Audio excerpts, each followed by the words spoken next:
The Every Point Sports Podcast featuring Greg and Jack starts right now.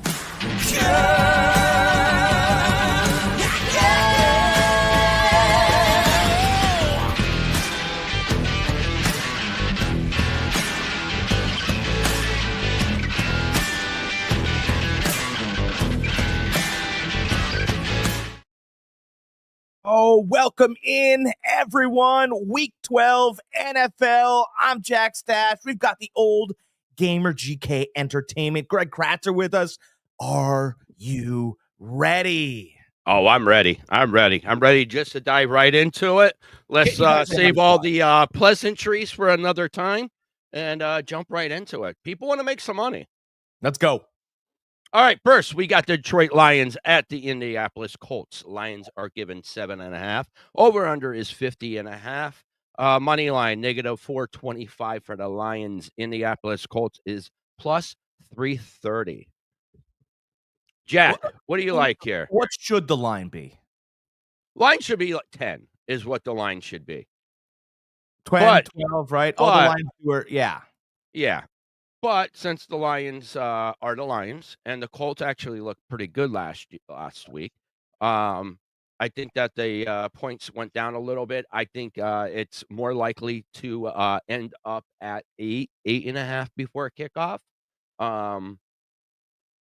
Yeah, I know a lot of people like the Colts, liked the 7.5 with the Colts. I personally, what I did is I teased it down last night before it jumped up too high.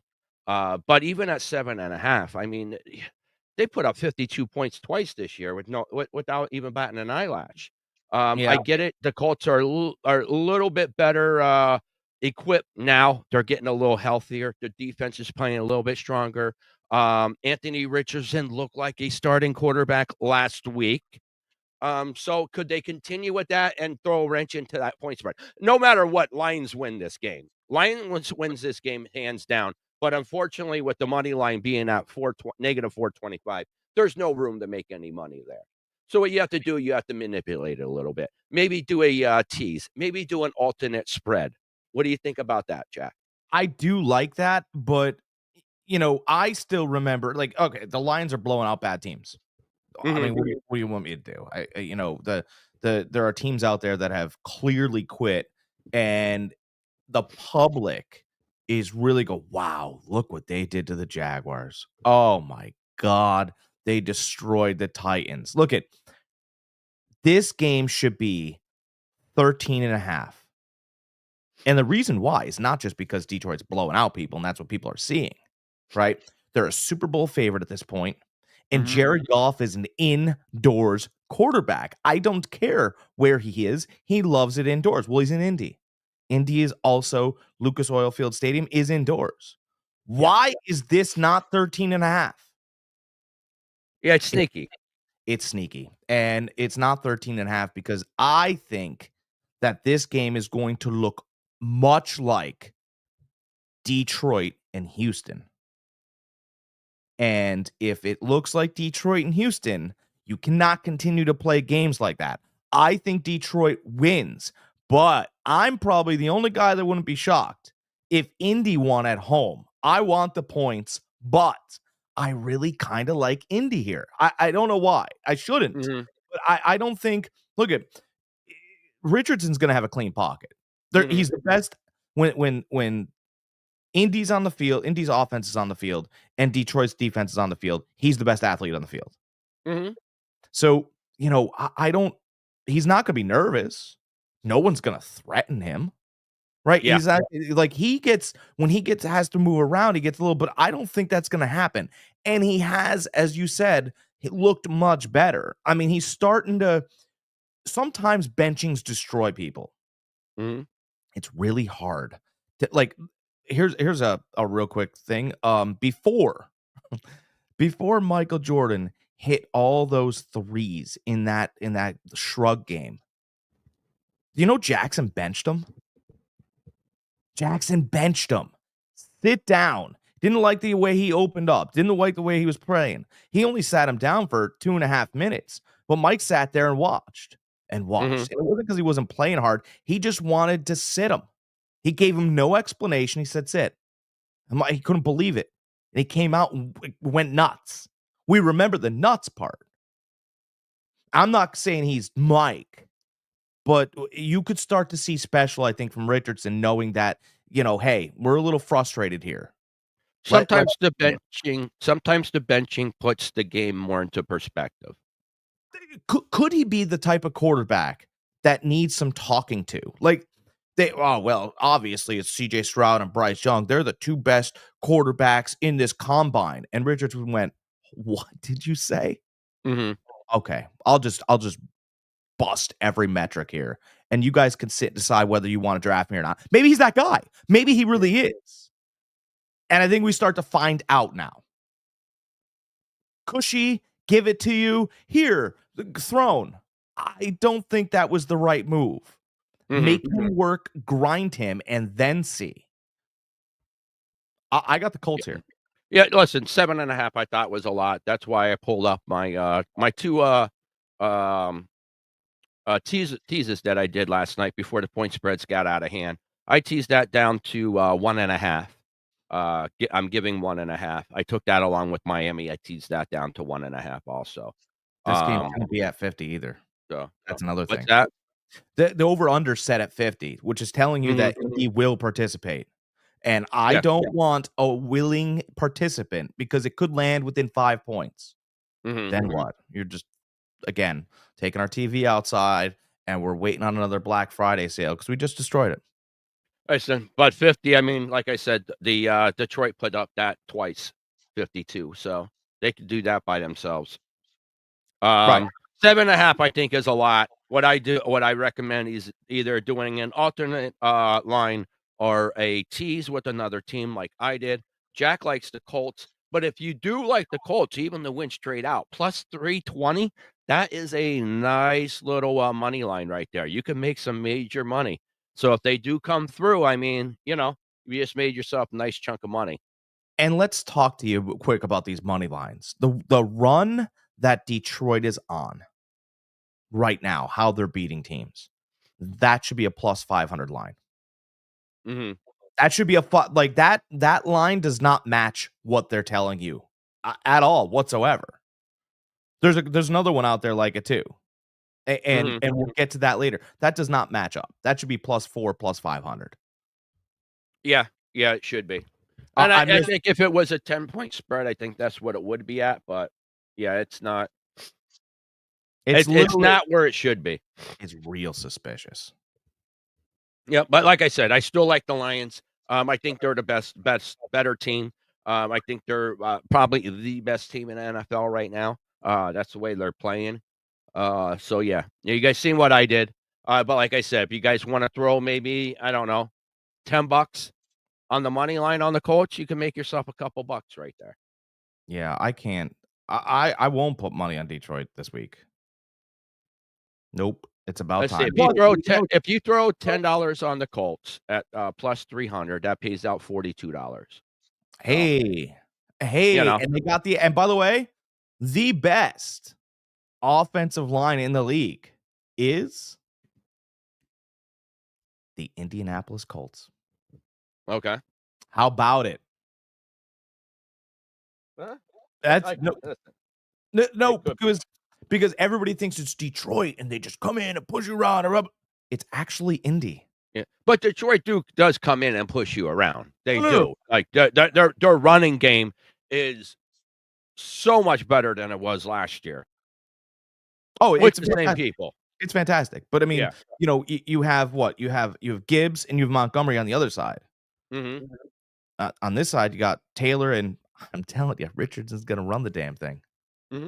No, and I get it. I'm sure he will. Detroit's defense is no slouch, though. So yeah. But listen. That's why you guys watch us. We give you guys the stats, the facts that we know it, and then you guys decide on who you are taking. So Jack and I vary on this one. So we gave our point. Next, yeah, it's just too easy to bet Detroit and then go shopping. Sometimes you can overthink things, though. Yeah. Sometimes it's just what it is. Like I said, I don't like the 7.5. I don't like it. If I'm taking the 7.5, I'm taking the Colts. I'm not taking the 7.5. I teased it down, or I would have taken an alternate line. Yeah, that's a good move. I like that. I agree with that move. So, but yeah, I don't like the 7.5 at all. I think honestly, this might end up being a late field goal game. I really do. That's where I live. And that's fine. That's fine. And that's good. Like I said, but if you really think the Colts actually listen, guys, you piss away $10 a week. Throw $10 on a long shot. See what happens. And this is a decent long shot to take the $10 on. Like I said, look, $10 pays out 42. I mean, and that's the thing too, right? Anthony Richardson likes to throw the ball deep. Well, Detroit's secondary not very good, and Alec Pierce, all he does is catch bombs. He's, to me, Alec Pierce is a young Mike Evans. All he does is catch 50-yard bombs, and you're like, oh, geez. Well, once he learns more of the route tree, we'll be great here. But I mean, I don't know. I think there's something to this one. What's our next game? Yep. Next, we got Kansas City Chiefs at Carolina Panthers. Chiefs are giving 10.5. Over under is 43. Chiefs are at negative 650 money line. Panthers are at plus 470 money line.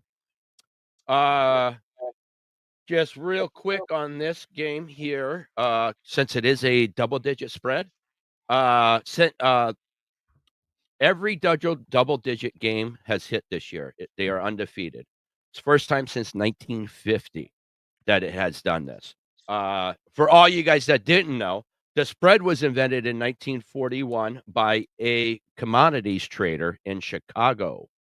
So a little useless facts for you guys. Doesn't help you out anywhere, but it's nice bar talk. Be like, hey, listen, you know where the spread was developed? You know who did it? Blah, blah, blah. And, impress your friends. That's right. Happened in Chicago by an Irishman who, was hanging out in a bar, I'm sure. So, all right. So what do you feel about this, though? Is this the double-digit one that's going to break the bank, not going to cover?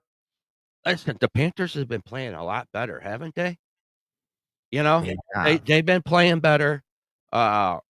Kansas City's been squeaking out wins. They lost their first game last game. I mean, I'm personally not touching this game. I'm not. But if I was, I'll go with the trend. I'm taking Kansas City. I'm not dumping a lot of money on it, but I'm not bucking the trend. The trend says right now the teams that are double-digit favorites are undefeated. I'm taking Kansas City. I'm not liking it. I'm clenching my butt cheeks the whole game. Believe me. I'm not touching this game, but if I had to, that's what I would do. One of my favorite guys to listen to, because he's brutally honest. He doesn't need your money, and he talks that way. I like Cam Newton. I think he's tremendously talented about talking about the game, and locker rooms and players. And when he pauses tape, he knows. Okay, and Carolina has played better. Bryce Young hasn't played any differently. Cam Newton broke down tape the other day, and he talked about Bryce Young doesn't trust the pocket. He still throws coming backwards. That offensive line he doesn't trust. He doesn't know when he'll trust it. And, there's a real disconnect there. And he goes, I'm not knocking Bryce Young. I don't care. I'm just saying when you keep moving back and then trying to throw a slant off that back foot, I can see that. And my whole point there is if Kansas City doesn't get to the quarterback, the one thing that defense does is they just cave in on you. Right? They really do. And they get their hands up in lanes and they cover running lanes. I don't think he's going to have anywhere to run. And if he doesn't trust it before the game, during the game, he's going to look to get outside that pocket because it's going to become a problem. And I see a lot of batted balls down this game. I really do.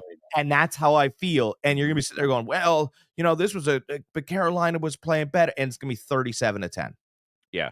I- Yep. right? That Does that I feel agree. right? Yes. Yes. Mhm. It just feels like they're not going to move the ball all game, and then the defense doesn't care late. Bryce Young gets a late game touchdown, and the over comes in, and the whole game you're sitting there going, my God, he's thrown for 90 yards. Yeah. I know, and that's not a knock. He just doesn't trust the pocket. Yeah. There are quarterbacks out there right now that maybe trust their pockets a little too much, but it's the way you got to live. It's the way you got to live. I think you're right. I think it's Kansas City, and I do like the way Cam Newton breaks down things. Mhm. Yeah, I like the way he breaks down things. I'm just not a big fan of his, period. I hate Auburn, including Charles Barkley. You know what, though? I don't. I like Charles Barkley. And by I the way, do too. I love Charles. I just hate Auburn that much. We got the Iron Bowl coming up this weekend. All right. But the reason why you can like Auburn is because they create fantastic mouths. No, I hate a good mouth. There's nothing to like about them at all. Nothing. Maybe they're orange. Maybe the color orange. That's I it. like the hair color too. The hair color. All right, guys. All right, next, old Jack. Here we go. We got Jack's team, Tampa Bay Buccaneers at New York Giants. Tony Cutlets, starting quarterback. Bucks are giving 6.5. Over under is 40.5. The money line, Bucks -290. Giants +235. Jack, this is your team, or your second team, first team. I'm not sure what they are right now, but they are your team. So give us your insight on them. First of all, I wanna bring this up. I wore my Baker Mayfield. I woke up feeling dangerous. Come on, show it up. Show it. All right, hold on. All right, everybody see it. Nice. That's good, right? It's a good shirt. It's creamsicle. It was inspired by the Cleveland Clowns, but that's when he was there, and he's not there anymore. Right? He's left the elves behind. I do want to say that Mayfield and his foundation down in Florida, they donated $17,900. And they do that, to various football teams, but it happens to be the Space Coast Vipers, which are just up the road from me. I'm on the Space Coast in Florida. And the Vipers were in danger of canceling their season. They didn't have the equipment. They didn't get the funding. And they had like a 1-8 season the year before. They weren't very good. But, it doesn't help if you don't have the tools to get the trade done. Mm-hmm. Okay, so they donated $17,900 basically just so that they could play. Not only did they play, they won the state championship. They went 10-3. And they said that they were watching his games and his college games and stuff like that to motivate them to get ready for the game. They did it just because they didn't know of his game all that much, and they wanted to see about the guy that donated the money to the team. I thought that, first of all, that's a great story. Absolutely. Guys, we always hear about the bad stuff that's happening in NFL. This person gets a DUI, this person did this person got caught with this drug, blah, blah, blah. We always hear about the bad stuff. It's so nice to hear about a good story in the NFL, a good, wholesome story. This is a program that wasn't even probably going to be able to play this year. Not at all. Because of equipment, because of funding. Baker goes, helps them out, and they end up winning this is what they make Disney movies like this. You know what I mean? And you know what? They still could. There's an opportunity for the Space Coast Vipers to contact Orlando and Disney and get in on that. That's Guys, a great idea. I just want a little portion of the commission on that. I am the one that came up with the idea.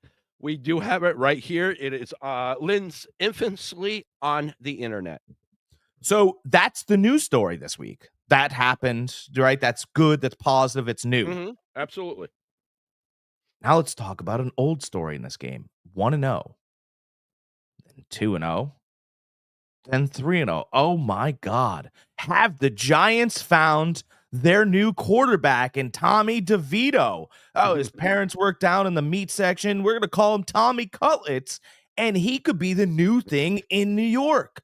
I'm telling you what, the kid's playing pretty well. We might have found our Daniel Jones replacement. Blah, blah, old story. because he's not. He never was. You always judge a quarterback on their fourth game when there's plenty of tape to where teams can stop it or not stop it. And Tommy in his fourth game looked like a child. I liked the story. It was fun for some time. But after a while, the fairy tales do go away. But isn't New York notorious for this? The same thing with Jeremy Lin. Like, they have these Cinderella stories for like a half of a season or like 3-4 games, and then the whole city buys into it, it's fun for a while. And so great. That's a fantastic point, right? It's they'll sell you something when they got nothing. Yes. Right. And now the story this week should be Brian Daboll and their albatross of a coach and how he treated a player that worked very hard and did not get the job done. We know guys like that, but you don't treat them like garbage. We know guys that work really hard and they're just not good enough at what they do, but they work hard so you don't embarrass them. Brian Daboll bumped his starting quarterback, Daniel Jones, down to third string quarterback. Okay, he's holding a clipboard. Still on the sideline. Daniel Jones is not this disruptor. He's not going to walk around pulling. He's quiet. He says nothing.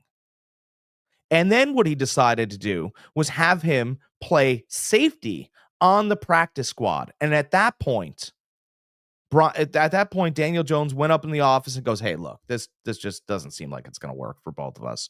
I didn't mind being the third string quarterback on the sideline, kind of rah-rahing everybody, but to move my position and degrade me like this, I'm out. I got to be out." And that sends a message to your whole team. Not only are you willing to treat Daniel Jones like that, you're willing to treat any adult in the room like that. And that's why Brian Daboll will be gone and will never be a head coach in the NFL again. He's not. He's not head coach material. You could treat a high school kid or a college. Actually, you shouldn't treat any human being like that. You should treat them with respect, sit them down, explain to the team. But to do all this, I don't think, like, he's not drunk. He's not in the club. He's not partying. He's trying. You don't treat people that are trying like they're garbage. You don't do that. I wouldn't do that. There's two perspectives to take from this. There's perspective that you're coming at it, which I do agree with. But then there's the other side of the coin where you're part of the team. Whatever you can do to help the team, even if you are athletic enough to play safety on the scout team, that's what you're going to do to help the team. You're not helping the team by sitting on the bench holding a clipboard. So how else can you help the team? You can help the team by running the scout team secondary. That's what you can do. Show them a little bit more perspective on what the quarterback is thinking towards that defense. Yeah. I'm just saying there is another side of the coin. There is, but I'm kind of leaning more towards your end of it, but there is another point to it, and I just want to bring that up. I am a rah-rah team guy.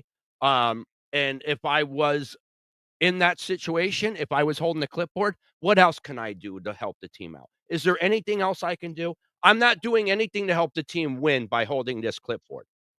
The Jets, he's never played safety, first of all, ever. Listen, I'm saying how athletic he is. He's athletic enough, and he knows the offense on the other side, so he can give insight to that secondary that a normal safety couldn't. He's got and this is more poor scouting from the Giants, right? And by the way, the Giants have no chance to win this game. In case you guys are wondering, the Bucs are going to win this game. Yeah, Okay? I agree. Yeah, you guys are here for that too. We both like Tampa Bay this because game. Their coach killed the whole morale of the team. Here, Daniel Jones has a live arm. People, he can't throw. No, he can. Do you know why it's not good enough in the NFL? I'll tell you why. Because I do scouting. So if you guys ever want to know, because he can't flip his hips. He can't get the hips flipped quickly enough in the NFL to get the ball off. And that's what you have to do to play safety. But the Giants coaching staff doesn't even know that. They have no idea. I don't know. It's a race to the bottom in New York. Jets or Giants. Oh, if we get rid of Robert Saleh, then what? And what's going to happen? Aaron Rodgers will be happy. The whole defense quit. Just like you'll watch today. So the Bucs have a bunch of losses lately, right? Before their bye week, they lost the Ravens, lost the 49ers, lost to Kansas City. They were competitive in each one of All those games. close games. All close games. They fought. Yes. The first play today, this is what's going to happen. First play, somebody from the offensive defensive line of the Bucs. I don't know who gets the ball first. Maybe somebody else knows. The first play, they're going to slam those Giants players. And they're going to feel no pushback because the coach killed the team this week. And the Bucs are going to walk in there and smash them. I actually like the spread here. I wouldn't even care.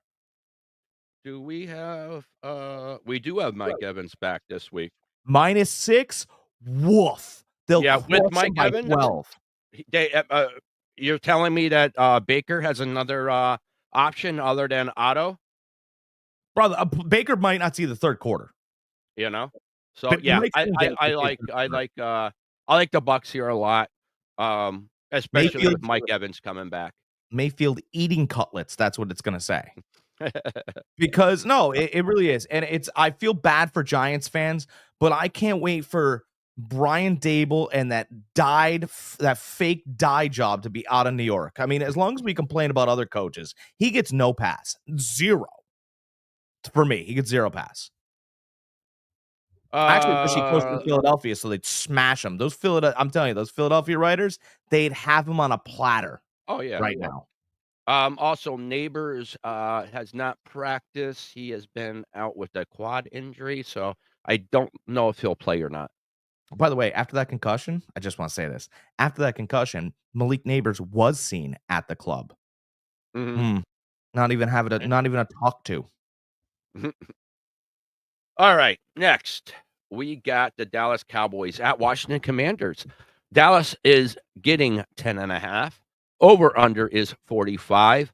Money line plus 455 for Dallas, negative 625 for Washington. Another double-digit spread. Yeah. That's kind of my thoughts too. I don't like this double-digit spread as much as I like the Kansas City one.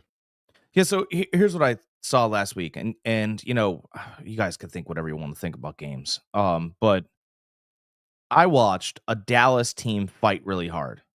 Mm-hmm. And I looked a little bit more improved, especially and with Parsons back. And I watched their coach, Mike McCarthy, absolutely throw the game away. They were down 20-10. Still within reach, not a problem. They came down the field, right? And they didn't have a lot of opportunities on the plus side of the field. And they went for it. And by the way, they got bailed out by a couple calls. Mm-hmm. They really did get bailed out by a couple calls. Fine. Take your points that you were given. Take your points you were given. And instead, Mike McCarthy decides to go for it on 4th and 2. Like Cooper Rush threw 3 bad footballs in a row. You got bailed out by a call. Fine. Take the field goal. Give the defense an opportunity to go and get a stop for you. He went for it and took all of the steam out of the building. But the defense is playing really hard. Mm-hmm. And they're healthy. And Jaden Daniels has started to make steps backward. Like the league feels easy. He's coasting. It's going to get tighter this time of year. Mm-hmm. And I know that it's Dallas. And unfortunately, social media and the papers are everywhere now.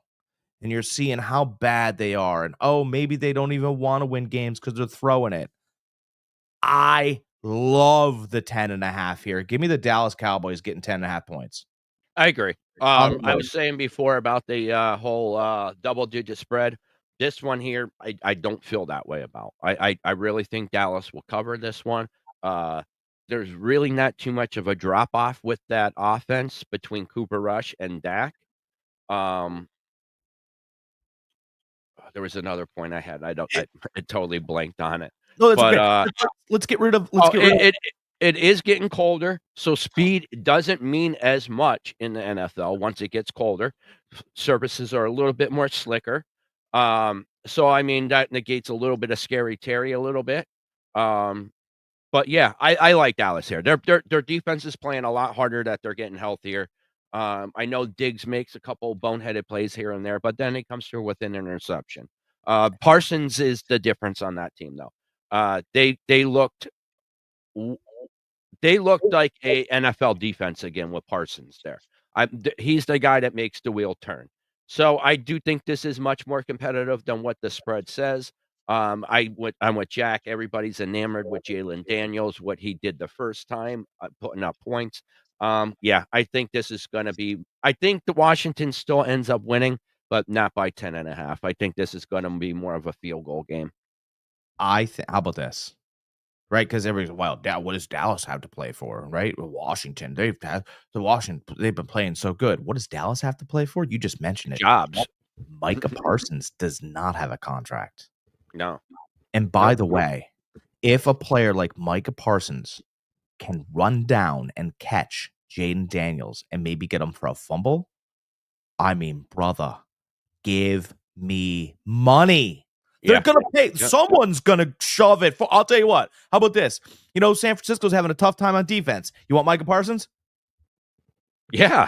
I mean, in a heartbeat, he changes your defense because that running quarterback who's not very comfortable in the pocket, and I'm not talking about Lamar Jackson actually because he's gotten very comfortable, but somebody that needs to leave or that is not comfortable or jittery. And I'm not saying that's it, but Jaden Daniels does like to run. He can be caught from behind by a guy that he does not know or believe that he's as fast as he is, but he is fast. Yeah, very fast. And he knows the game. He's a smart player. He knows where to be. Yeah, Penn State, yep.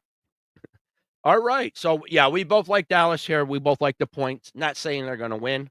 I'm not saying that in the least bit, but I do think Washington ends up winning this. Money line is not there for you to take that, -625. You are not going to make nothing.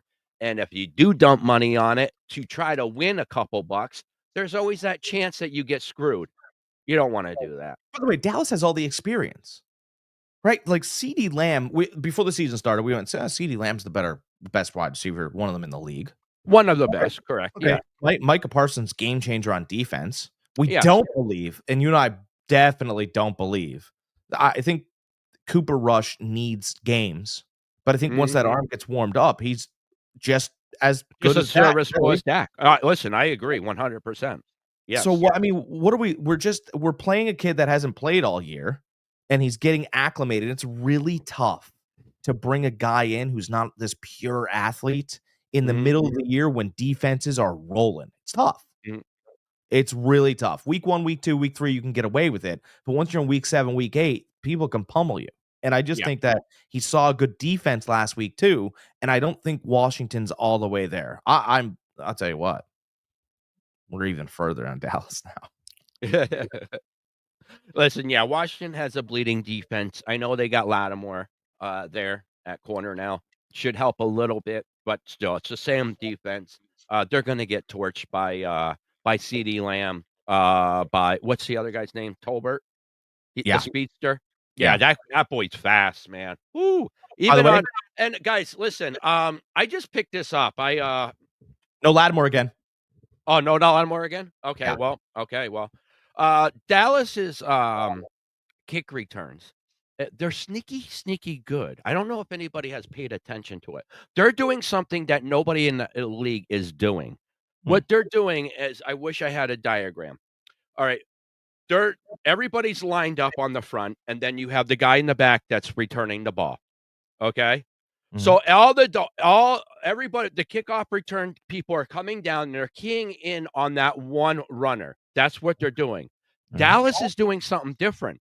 On either end, they're leaving a guy free that's not blocking, bringing him around the backside. So there's appearance. There's a possible end around, which freezes a couple players, which opens up a couple lanes.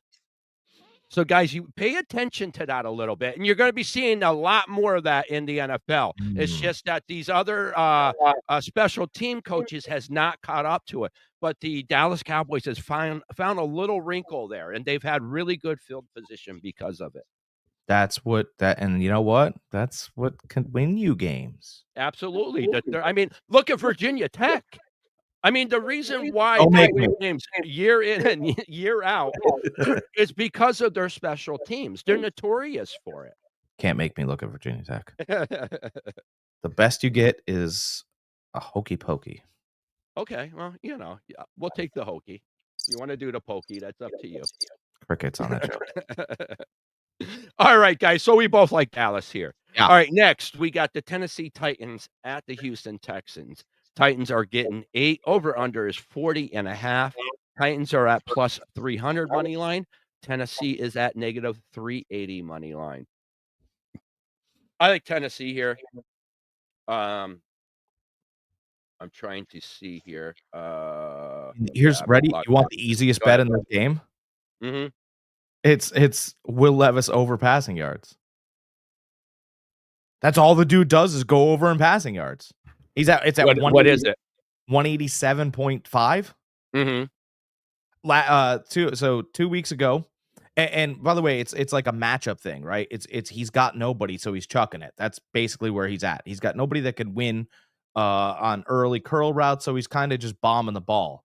And so 2 weeks ago, it was Levis versus Herbert, and the over under was set for Herbert to be higher than Levis. Well, Levis Okay. beat him. And so Levis out through him. Then last week, I kind of told all you guys that Will Levis is going to outthrow Sam Darnold yardage. Everyone kind of chuckled a little bit, and then it happened. You know, I pat myself on the back and I collect money. It's going to happen again here. CJ Stroud might control the game, and the Texans could get out of here, right? But like Greg just said, likes the Titans, and the Texans have had a lot of tough games lately, and I think they get out of here with a win, but that dude's just gonna chuck it, and one of these times, the knockout fighter is gonna win with a haymaker. Mhm. And I've been saying this.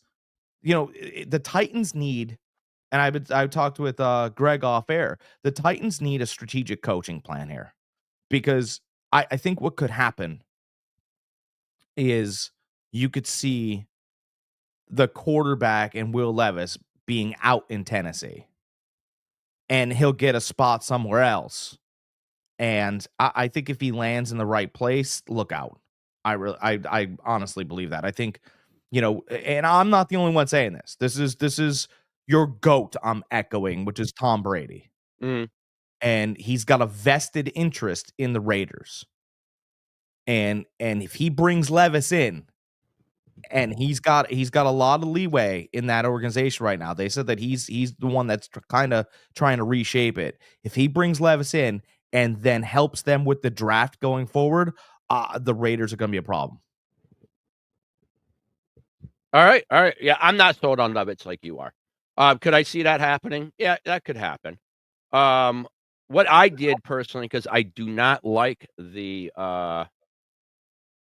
what just happened there? Oh, well, I took Houston and Detroit Lions and I teased it down to where I'm giving 2. I don't like the 8. That's a lot of points. A lot of points. So yeah, I decided not to go that route. Yeah, I mean, the Texans are better coached, clearly. Mhm. They don't have the better defense in this game. The Titans do. And I think Yeah, the eventually, Texans defense has not been playing up to where up to par. and I think I like, give me the points in this game. I like the points in a lot of these games, but this Mhm. this one particularly, like, there's not, you know, the Texans won the Battle of Dallas last week, right? They proved the week before that they could hang with Detroit. Mhm. Like, I think they've done exactly what they've wanted to do. Sans some injuries. You don't want injuries, but you don't want any more headed into the holidays. Mhm. So, Titans, Yeah. yes. Okay. I like the Texans tease down. So let's see here. Next, we got New England Patriots at Miami Dolphins. Patriots are at +7.5. Over under is 46.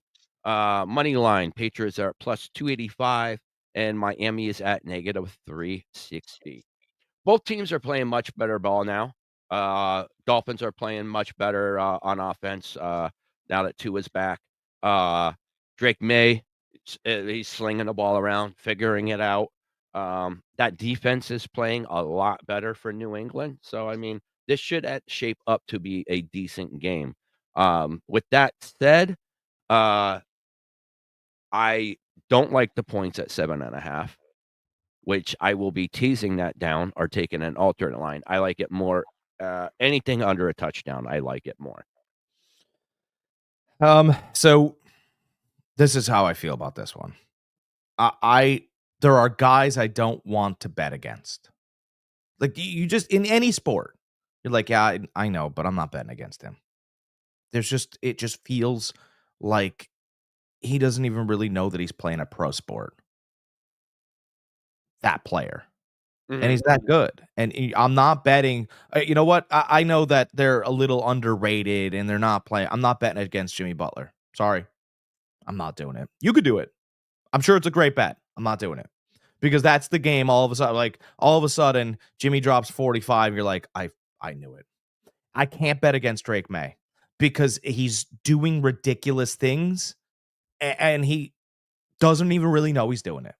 Mm-hmm. He's they described him in they thought that JJ McCarthy was more polished. But they said that Drake May has get off the bus size. And I don't know if you guys know what that means, but anybody that's played sports, Greg has, I have. The guy gets off the bus and you go, Jesus God, who's that guy? Mm-hmm.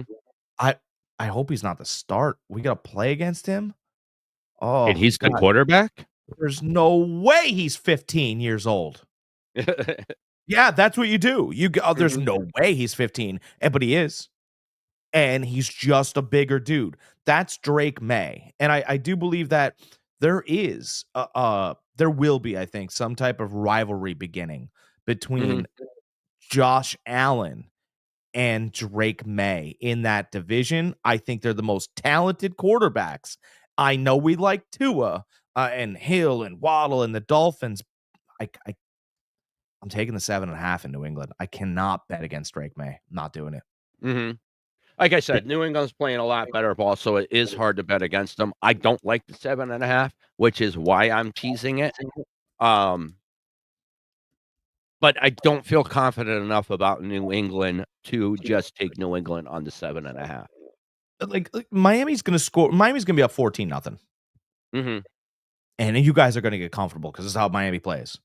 And then all of a sudden, I don't know how it's going to happen, but it's going to be a play that breaks down and May just slings one for 60 yards and Polk catches it.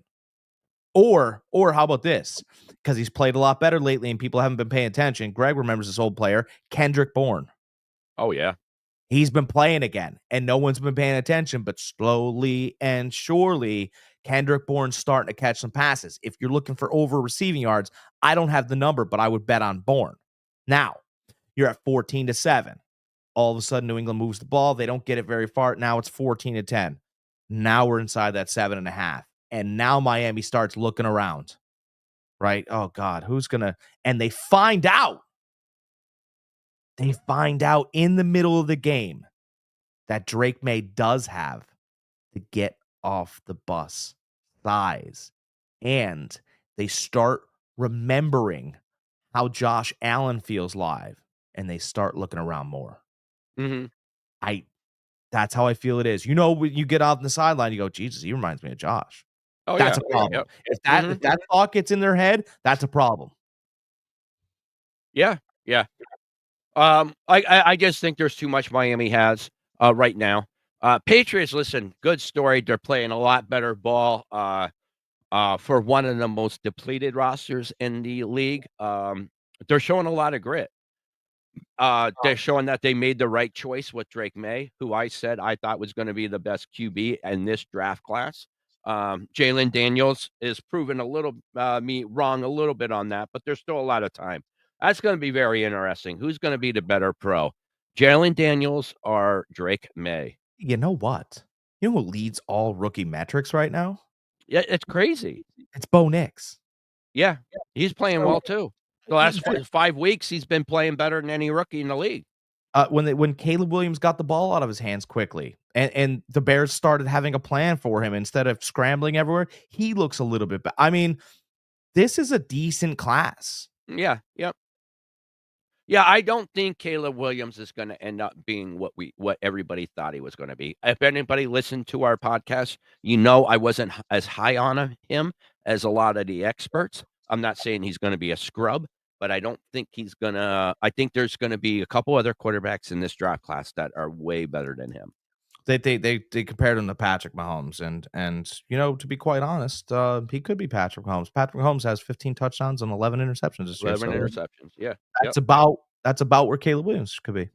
Yep. I'm just saying. Yep.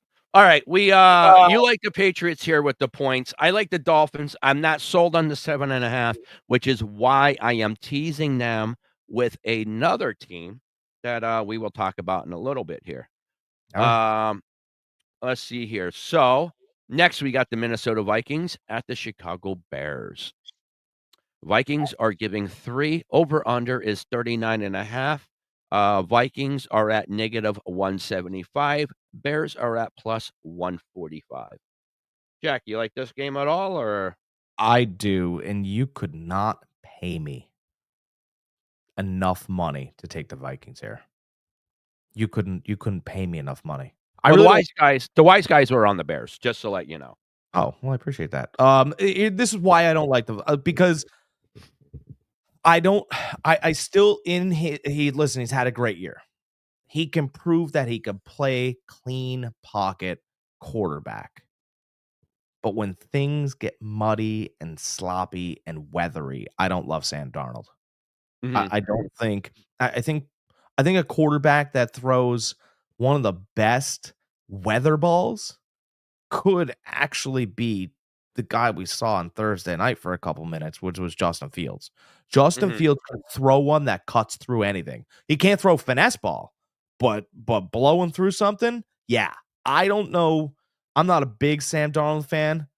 He was outplayed last week, even though he got a victory. I'll take the Bears here. I really will. I think there's going to be a little bit of weather. It's the Midwest, right? It's central, and you're going to have all that, 30s and slop coming through there at Soldier Field. I like the Bears. I know the Vikings are great, but you're going to find out why Sam Darnold isn't the guy, and it's never been. I like the Vikings here. I just think they have a superior team from top to bottom. I don't understand why the wise guys are on the Bears here, besides the fact that last game the Bears did look dramatically better, way better than they did in their past couple games. Vikings have looked a little subpar. Darnold kind of came back to earth with his gameplay. But ultimately, I think the Vikings have the better roster, the better players. So that's why I'm going with the Vikings. I even like the 3 points. I'll take that here. It might end up being a push, but I'll take the 3. Let me offer you this one. So the Bears lost to the Packers last week, right? Kind of. Kind of. Yeah, they should have really beat them. A field goal got blocked at the end to win the game. Yeah, it was an illegal play, actually, that won the game for the Packers. They lined up over the Bears center. So you can't do that. That's 100% illegal. And the Bears sent the video to the NFL. And the NFL agreed with it. They said they absolutely missed the call. It should have been a redo. You can't line up over the center. It was clear, present evidence. Do you think the NFL owes the Bears a little bit? I'm just saying. Yeah, but I don't think it's going to happen. You're going to see a couple phantoms this week to get the Bears into field goal range, and that will not happen. That's why this 3 plays that way. I have, in my gut of guts, I think that's going to happen. Okay. I forgot to bring that up. Sorry. That's all right. It's all right. Well, Jack likes the Bears here. I like the Vikings here. If you do like the Bears here, you like them to win straight out, a plus 145 money line, make yourself a few bucks on that instead of betting the spread. All right, I like that. Next, we got the Denver Broncos at Las Vegas Raiders. Denver is giving 5.5. Over under is 41.5. Money line negative 238 for Denver, plus 195 for the Raiders. Just like always, I like anybody that's playing against the Raiders this year. Yeah. Why is it 5.5 then? Well, because you got a rookie quarterback, you got a team with Denver that Vegas truly isn't settled on, and then you got somebody like the Raiders who does have Gardner Minshew, who can possibly put together a game. Yeah. And guys, listen, Brock Bowers is tearing it up this year. The rookie tight end. Wow, I said that before. When he was being drafted, I said he is going to be a game changer, and he is. Wow. Here's what's interesting. The Raiders suck. Sure, that's an easy take, right? The Raiders are, yeah, but the Raiders hung in with Miami for a little while, Mm-hmm. and I think that the Broncos have had a tough stretch of games here. That's the other thing, right? They had to play Kansas City. They lost, kind of, late game field goal, whatever. Mm-hmm. But they won most of those quarters, right? And then they absolutely smashed Atlanta. And the Raiders don't have a home field anything, but they're given home field points, kind of, right? Mm-hmm. To get 5.5, it should be probably closer to 8 after that. What happened to Atlanta last week in Denver? Denver from Vegas isn't super far. I mean, this isn't. It feels like it should be an easy. You just sit there and go, oh, geez, the Broncos. And as soon as you do that, you transfer all of your money out of your wallet to somebody else's. This 5.5 is another one that's suspicious to me. I'm gonna take the Raiders here. Because I think the Raiders want to prove that they're a nice franchise to go to. Mm-hmm. They're a trying franchise. And by the way, the quarterback that's been rumored that could be drafted there didn't look great and didn't win yesterday anyway. That's Shedeur Sanders, in case you guys are wondering. Didn't look great, didn't win. So give me the Raiders here because it doesn't hurt any of their draft prospects. They fight hard but lose. I'll take the 5.5. All right. I like Denver here. For some reason, the 5.5 is weird. I think this should be more of a 4.5 than a 5.5, personally. But I am going to take Denver here. I'm not going to take them feeling good, but I'm going to take them. And I hate the Raiders late in the season, too. By the way, it's Las Vegas where, lots of fun things happen.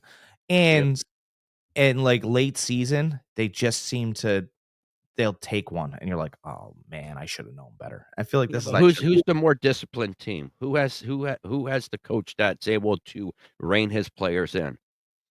To me, that's Peyton. I get that. It's an odd place. And I just think that Denver's been on a run lately. Mm-hmm. Of really playing so strict, so everything. What happens in Vegas could stay in Vegas. I think Denver wins, but it could be by 2 points. Okay. It very well could be. Very well. It is. The money line is at negative 238. So, I mean, there's not much there to take the money line on. What you could do is tease it with another team, or you could just not touch it. These money lines, I don't believe in any of them. These money lines this week is a little funky. That is, I don't think so. So what's our next game on the docket? Next, we got the 49ers at Green Bay Packers. Niners are at +6 now. Was at -3 or +3. Brock Purdy is now officially not playing, so it's at +6. Over under is 44.5. 49ers are at +220 money line. Green Bay is at 270 money line. So I like the Packers here. I told you guys I like the Dolphins but I'm teasing them down. This is the other game I'm teasing them with. I'm teasing him with Green Bay. I'm teasing it down to a pick 'em. Yeah, it's going to be a pick 'em. I'm teasing it down 6 points to where you just pick the winner. I think Green Bay wins this hands down. Niners have three key people out with Trent Williams, Bosa, and Purdy. Not to mention already without Ayuk. That's a lot for any team to handle. With Purdy in, I thought we had a little bit better chance, but even with Bosa and even with Trent Williams out, it would have been an uphill battle, even with those two. So, yeah, I like Green Bay a lot here. Me teasing them with another team, making it a pick-em game, I love even more. Pretty much a can't-miss game. I disagree. Okay. I disagree. And so this is why I disagree. When these two teams play, and Green Bay is the under-talented bunch, they always play each other tough because once upon a time, these guys used to be friends. And I think they still are in the offseason. LaFleur and Shanahan, they have a lot of the same kind of coaching strategies. And that's what it is at the end of the like Green Bay, first of all, has got no world beaters out there. Dotavian Wicks seems great. Meh. Watson, some days yes, some days no. Reed, some days yes, some days no. They've got Josh Jacobs and Jordan Love still with a lingering groin. And by the way, that groin has looked worse on grass sloppy fields. Could be what we were getting up in Lambeau, right? It's definitely going to be, Lambeau Field in November. I don't think the quarterback position is going to play any bearing on this game. I think they're going to try to run and out scheme each other. And for that, I want the points, because what happens with guys that try to run and out scheme each other is it plays within a field goal. That's just the truth. Kyle Allen doesn't have to be great.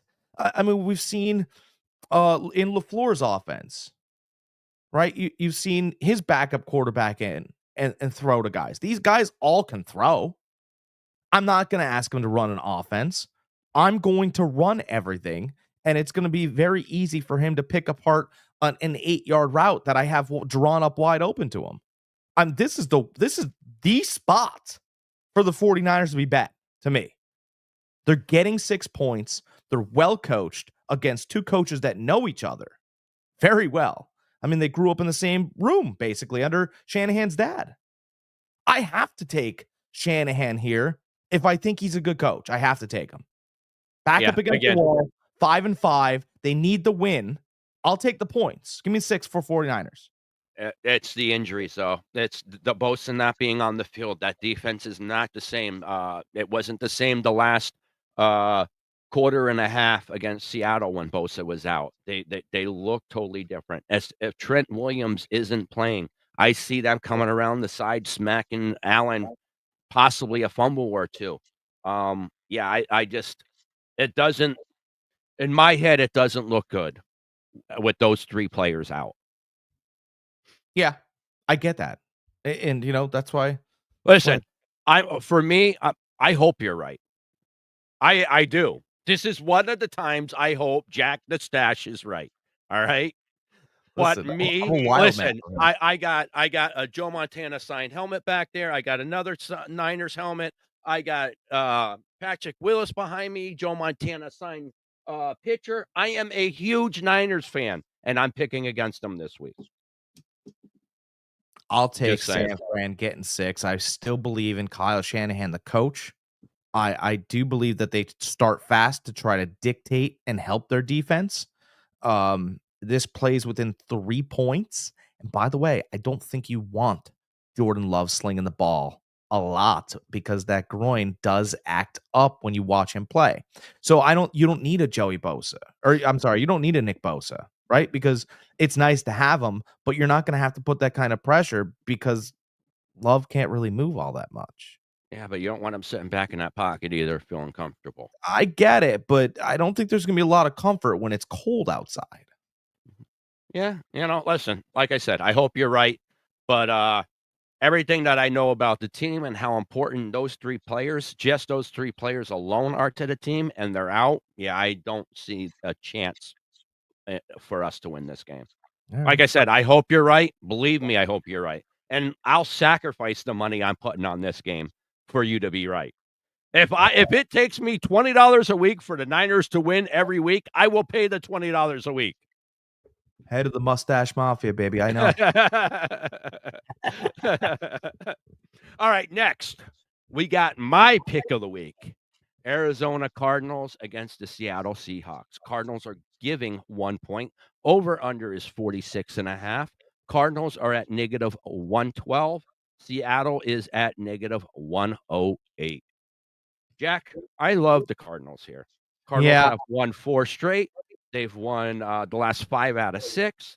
They are a number 5 rush defense. Yeah, I like the Cardinals here. We were talked briefly before the podcast. Brady came out and said that sometimes it takes 10, 11 weeks for a team to find their identity, including his teams, he said. Mhm.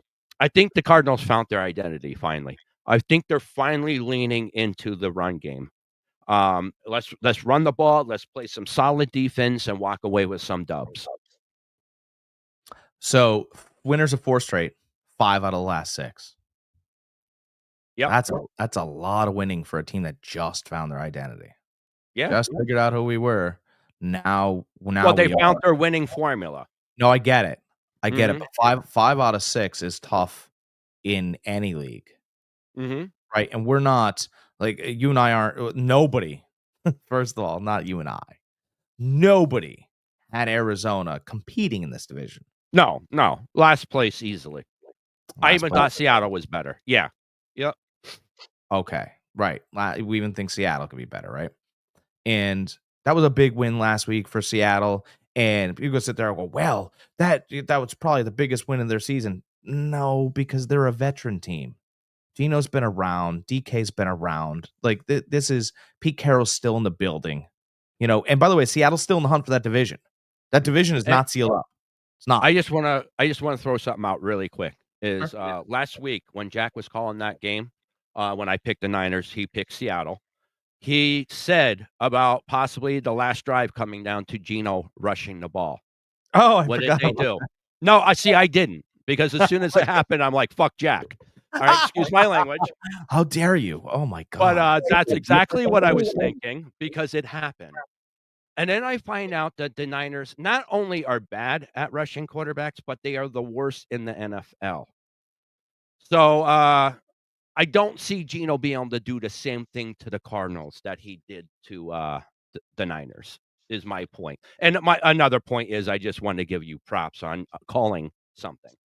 I appreciate it. So everybody's kind of on the Cardinals, right? But I when I see the trend go a little bit longer than it should have, I watched the Cardinals throughout a couple of these games, and throughout a couple of these games, they've done well. But I still have to date back to what happened for them against the Chargers on Monday Night Football when everybody went to bed.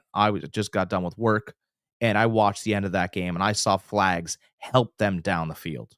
Mhm. And that was their home help. I wonder, I just Seattle should be getting 3 points. Mhm. Seattle should be getting 3 points in this game. But I think that the talent level is much closer than everybody wants to admit. And I don't think Geno Smith has a game this week. Ready for who I think has a game this week? Because he gets weird sometimes, and when he's hot, he's hot. I think Kenneth Walker has a game. And I think Kenneth Walker could be your fantasy just horseman of the week. No, I really, because I'm telling you, he's got one game a year where no one sees him coming, and it's 140 yards and 2 touchdowns. And Njigba does just enough, and maybe Metcalf. I'll take Seattle here. There's not a lot of evidence, but I Mhm. do believe that's the tightest division in football, and I think it stays that way. I really think it does. I think everybody's kind of 5 and 6. And it's still real interesting headed down the stretch with all of these horses jockeying for first place.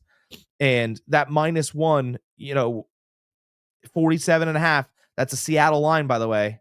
I do like Kyler Murray, but there are times he makes mistakes. For whatever reason, I'll take Seattle. I think if Seattle lost last week to the Niners, this would be a 4-point spread. I think the Cardinals would be favored by 4 points. Yeah, I think Seattle beating the Niners last week really helped them in the eyes of the wise guys, in the eyes of the bookies. but I think it gave them life too. Like What's that? I think that like that game it wasn't like their Super Bowl because they didn't play well and they haven't been playing poorly. But like remember, Seattle went toe to toe with Detroit and they didn't have enough. Right? Like they've lost some games they probably should have won. And last week they're like, hey, this was what we're supposed to be doing. I like the Seahawks, and you guys aren't gonna like that, but that's how I'm sticking. My gut is screaming Seattle. By the way, at home, probably windy with a mini quarterback coming to town. I just think I think Vegas is valuing Seattle's win over the Niners a little too much. Niners aren't the same team they were last year. Far from it. I even had reservations about them not even making the playoffs this year. That's how bad that I don't think they're playing. That's how bad I think they're playing. Offensively, they're not doing what they should be doing. Defensively, they're a shell of themselves. So yeah, I do not like this San Francisco team. We talked a little bit before the podcast about how we both think that Kyle might even be gone after this year. And I'm not upset with that. If that would have happened a year or two ago, I would have been very upset with it. But sometimes a coach just wears his welcome out. He needs a reset. The team needs a reset, and it's best just to part ways. But anyways, we're not talking about the Niners here. We're talking about Seattle and the Cardinals here. Again, I just think the Vegas values Seahawks win over the Niners a little too much, and I just think the Cards is a superior team and they win. 5 out of the last 6 they won, though. Like, I just Yeah. can't see that. I know, but I can't see 6 out of the last 7 with this Arizona team. I think Yeah, no, but they're sneaky good. I know, but it's like Minnesota. Remember, we had the conversation. Minnesota was undefeated, and I go, "Don't they feel like a 5-1 team?" And you're like, "Yeah, I guess they kind of do." I feel like Arizona won all these games. Yeah, great, 5 out of the last 6, but don't they feel like they should have won 5 out of the last 7 games? Feels I like they're not dominant. They're not. Mhm. They're not. No, By the but way, they have a solid team, though. They play solid defense. They got some good people on offense. Kyler Murray, Wilson is a solid wide receiver. They have Harrison Jr. as a wide receiver, and Connor is running the hell out of that ball. and I hate this Seattle defense because when they want to show up and club you, they make Atlanta look sad. Mm-hmm. The only other team that made Atlanta look sad was the number 1 defense in the league, and that's Denver. Mm-hmm. Like, I just think that they could really and start, and you're like, I should have known. Like, that's I should have known. I should have known not to bet against Seattle in Seattle. If we were in Arizona, it'd be different. I can't bet against the Seahawks in Seattle. 12th man going crazy, super windy up in Washington. I won't do That's it. how I used to feel. I don't feel that way so much anymore with this Seattle team. All right. Legion of Boom, absolutely. Absolutely. Yeah. Yeah, the last couple years with Seattle, that home field just isn't the same. I just don't like a mini. I'm with you though. That 12th man could be deadly. That they really can. The false start stuff like that. So I'm not trying to negate that because that will happen. Yeah. I just don't think their home field advantage is as strong as it once used to be. I will not be Right. betting the game. I am taking the Cards all day. I'm okay. betting heavily on the Cards. Be careful. I'm just saying. I am. All right, next we got the night game. We got the Philadelphia Eagles at the LA Rams. Eagles are at -3. Over under is 48.5. Eagles are at -155 money line. Rams are at +130 money line. This pretty much looks like a no-brainer. Eagles, I mean, you would think. Yeah. Yeah, you would think. I'm actually surprised it's not up a little bit higher, the spread. It's because it's across cross country. West Coast. They're flying all the way East Coast to West Coast. It's about as far as you can go. So I mean, it is a long trip. I just don't see a possibility where the Eagles lose this game. Yeah, and you know what? But nobody's betting this game either. Yeah, Let's put that out there. No one's really betting this it's game. not moving. The spread is not moving. No, and maybe I don't want to say earlier games affect this game, but the Rams getting 3. Who's the best quarterback on the field? Stafford. Stafford. Okay. And if he gets time to throw it, I'm not saying he's going to, but if he gets time to throw it, this Rams team is dangerous a little bit. I understand that Philly has, all the defensive players and Yeah, I was just gonna say their young secondary is playing a lot better. And the last 4 games, Philly has been playing like a top defensive unit too. The Rams is a team that I don't want to bet on or for. I agree, because you never know what Rams team you're getting. The Dolphins felt like the Dolphins were going to win, and, they did. And the Rams felt like, against New England, like, who knows, right? They always fall in that who knows. Like, if they had a real dominant player, then But they don't really have that guy. There's no super talent that's getting but Nakua has been banged up all year just as bad as Mike Evans. So that's how I want you to think of him. Cooper Kupp isn't the athlete that he used to be, and he was never a 5-star. So don't do that. He's a 5-star. He just caught the ball. He got separation and caught the ball. That's all he did. Yeah. He never broke it for a 80-yard touchdown. He moved the sticks consistently. Cooper Kupp was probably in his prime when Jared Goff and him went to the Super Bowl. You're like, Jared Goff was on the Rams? Yeah, that's how long ago it was. So, yeah, I would take the Eagles, but I wouldn't play this game. Like, you're going to make money here today. You're going to make money on these other picks.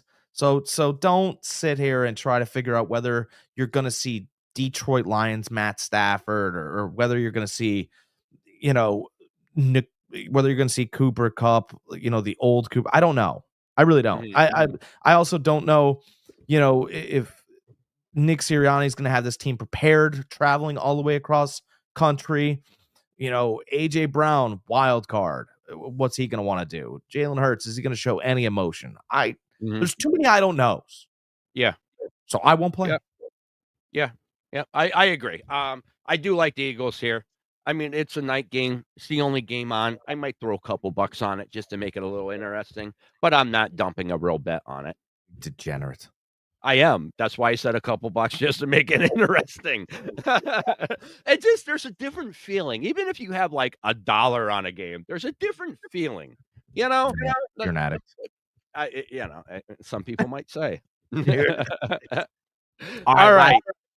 Next one, we got tomorrow. We got the Monday night game. We got the Baltimore Ravens at the LA Chargers, which this is a game. I don't care if it is the only game on. I will not be touching. Baltimore is giving 2.5. Over under is 50.5. Ravens are at -142. Chargers are at +120. This is going to be a toss-up for me. It really is. I mean, Chargers defense is playing lights out. Baltimore is able to run the hell out of the ball. Who can do just that little extra to get the dub? Well, who's the best player that will be on the field that night? Lamar, hands down. We all know that. But that's not always that wins. I mean, you got the Harbaugh brothers going at it, like. I watched the Chargers last week. And I watched Joe Burrow light cigar after he crushed that secondary. That secondary is a high school team. They're not very disciplined. You brother, you can't get Chase over the top like that. I mean, it's high school. They're not disciplined enough, right? And then they gotta guess. Is Lamar running? Isn't he running? That's a whole problem. It's not going to be the same problem on the other side. I understand that Baltimore's defense is banged up, but these guys we talked about, Shanahan and LaFleur earlier. I mean, it doesn't get any closer than sharing bunk beds. Mhm. These Harbaugh brothers know each other. I have to go with the best athlete on the field, and that's Lamar Jackson. There's Listen, no I way. understand Burrow lit them up, but they still won 34-27, you know? They have a good team, good all-around team they have. Week before, they beat Tennessee, then they beat Cleveland, 2 teams. New Orleans, another team. They did lose to Arizona 17-15. They beat Denver. Who else did they lose to? Kansas City and Pittsburgh. So they don't have any really strong wins under their belt. That I'll give you. But I do think, they are a better team than what you give them credit for. I think they're a good team. Um, but I don't think they're good enough to beat Baltimore. I just think I do agree with you. The Baltimore just, I mean, Derrick Henry, Lamar Jackson, I mean, that running game is just too much for some people, and I think that's gonna be too much for the Chargers. I think they're gonna be in this game the whole time. I don't think it's gonna be a blowout in the least bit. Um, but yeah, uh, Baltimore by 2, Yeah, I can and easily see. this is a great money line, right? So so Derrick Henry, by the way, Derrick Henry hasn't gotten a lot of run in the past couple weeks. Mhm, Some, but hasn't been overworked, right? Lamar Jackson this year will probably win another MVP. mhm. He just, I mean, I don't know who would you like to give it to? Maybe Josh Allen. You can give it to Josh Allen. Baker. Baker. Yeah, I mean, if Tampa finds their way into the playoffs, Listen, you who has done more with less this year? Who has done more with less? yeah, it's probably not Allen because they got him help. Yeah, no, I mean, yeah, did Baker have Godwin and Evans in the beginning of the season? Yeah, but what, the last 4 games, he hasn't had either one, and Yeah, he's playing just as good as he did then. and he's giving you highlights too. I mean, he's Oh, like, breaking tackles. guys, listen, I'm not one to, beat the drum My guys. for Jack's guys at all, but, to me, he's the clear favorite, even over Lamar. They might give him an offensive player of the year award. They're not gonna give him the MVP because they're not trying to, the MVP is about selling the league. Listen, I get it. I personally thought that, McCaffrey should have won MVP last year and not Lamar, and, but they gave him the offensive player of the year instead. So the same thing could happen this year with Baker. And everybody's got their own awards too, so it doesn't even really matter anymore. It's No, but the 2 main ones is, the 3 main ones is the MVP, defensive player of the year, and offensive player of the year. but it's not. And then if you wanna break down rookie of the year for offense, defensive rookie of the year, you can. But the main ones that we all pay attention to are those. But you're right, there's all type of reward awards out there. But not only that, so NFL does their awards, Mhm. and NFL's a network now. It's not just a league, League, yes. right? So Yes, the it is NFL a network, commodity. yeah, they give out their awards, and then ESPN gives out their awards, and then Fox has their awards. Mhm. And I that's mean, why I like to just keep with our main ones. I like to keep with the MVP, defensive player of the year, offensive player of the year, and then if you wanna throw defensive rookie and offensive rookie of the year, you I think can. we should do a best kicker of the year. It is football. Listen, I know one guy that would be with you, and that would be Pat. He'd be banging that drum with you.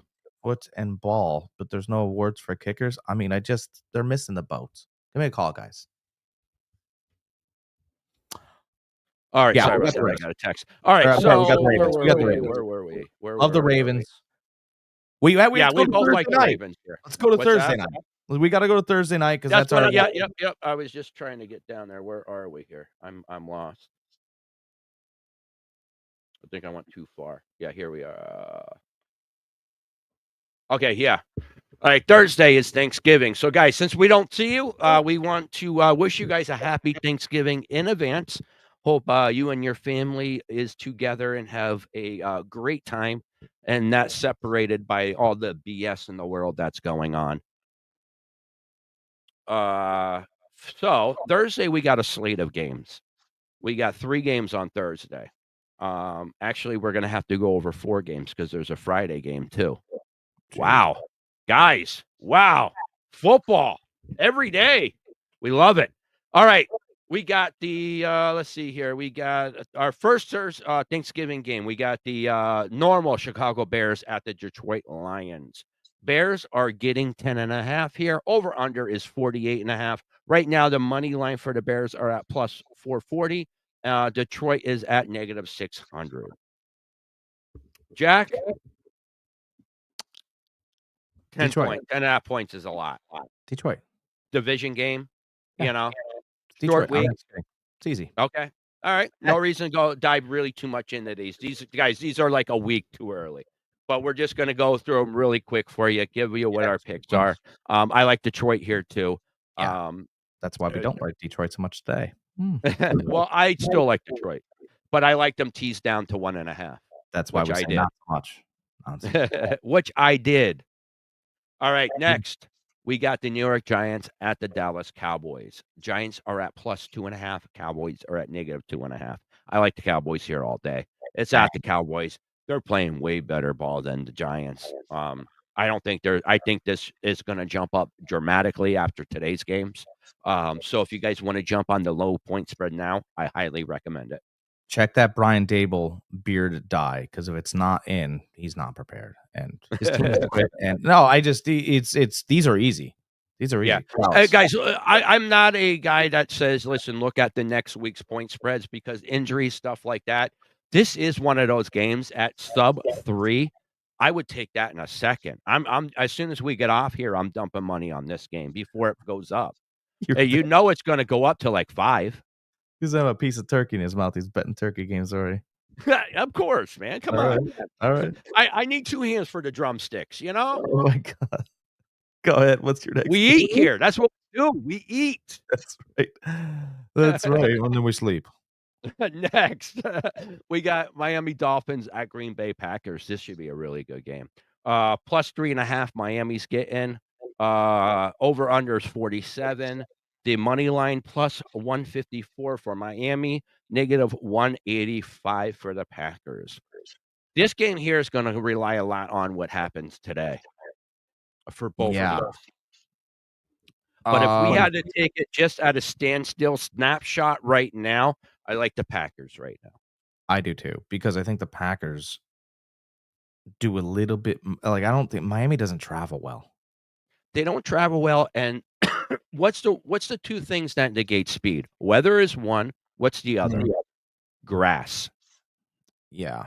Slows you down. So that negates that Miami speed a little bit. Not saying they're not fast on grass, but they're not as fast on grass as they are on turf or a hybrid turf. And this plays like the Packers here. So the Packers escape today. Packers escape today. We take the Niners with the money. And Miami, they look the way they always do because they don't really have to play a football team today in the Patriots, even though they play well sometimes. That's good for the Packers. Yeah. All right, next Friday, the final game before Sunday, we got the Las Vegas Raiders at Kansas City Chiefs. Raiders are getting 12.5. Over under is 43.5. Money line plus 500 for the Raiders, negative 700 for the Chiefs. This is a lot of points for anybody. But this is a rival game between the Raiders and Chiefs. It's at Kansas City. At Arrowhead, we all know how loud it could get there. Raiders are playing subpar. Let me ask you a question. Do you want to watch this game? What? Do you want to watch this game? No, I don't want to watch this game. That's why it's on a Friday. Nobody wants to watch this game. That's why it's on a Friday, because there's no other game for them to watch. That's right. But you know who wants you to watch this game? Because anything can happen, NFL. right? Any given Sunday. Yeah. Or Thursday or Friday or Monday. Or Friday. The NFL wants you to watch this game, and they want you to get excited for the weekend. Yes. Otherwise, what are we doing here? Mm-hmm. If you take anything besides the Raiders getting 12.5, you need your head examined. Yeah. It's a lot of points. Like I said. Yeah, that's true. Yeah. Well, because it's a lot of points and it's a rival game. They always play each other tough. Throw the records out. Yep, 12.5. I actually love that. That would be one I'd grab. That would be one Okay. I'd grab because everybody's full from turkey and blah, blah, blah, blah, blah, and I really don't want to watch this game, but the in-laws are still over, right? We'll have a couple of drinks. We'll make an extended weekend, football all week, right?